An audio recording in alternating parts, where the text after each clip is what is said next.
Hello అందరికీ, చాలా ఇష్టమైన పెరుగు గారెలు చేసినప్పుడల్లా వేసుకుంటామండి. కొంచెం లోతైన గిన్నెలో వేసుకుంటే చాలా బాగా మునుగుతాయి. వాటర్లో వేసి మళ్ళీ ఈ పెరుగులో వేయకుండా నేను డైరెక్ట్గా ఈ పెరుగులోనే వేస్తానండి. చక్కగా పెరుగు పడుతుంది. చూడండి, తుంచి చూపిస్తున్నాను. చక్కగా పట్టింది. చాలా జ్యూసీగా ఉన్నాయండి. చాలా టేస్టీగా ఉంటాయి. Simple ingredients.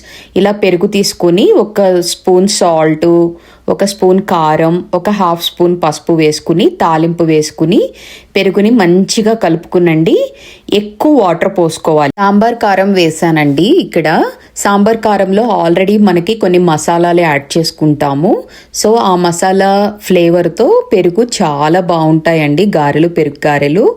ఇక్కడ తాలింపు కూడా కలుపుకుని చక్కగా కలుపుకున్న తర్వాత చిక్కటి మజ్జిగ కన్సిస్టెన్సీ వచ్చేలాగా మనం నీళ్లు యాడ్ చేసుకోవాలండి. అలా బాగా కలుపుకున్న తర్వాత ఫ్రై చేసుకున్న గారెల్ని వేసుకుని బాగా అదుముకోవాలి. అన్ని మునిగేట్లాగా అదుముకోవాలి. వితిన్ 30 minutesలో చక్కగా గారెలకి పెరుగు పట్టి చాలా టేస్టీగా ఉంటాయండి. ట్రై చేయండి ఈ పద్ధతిలో.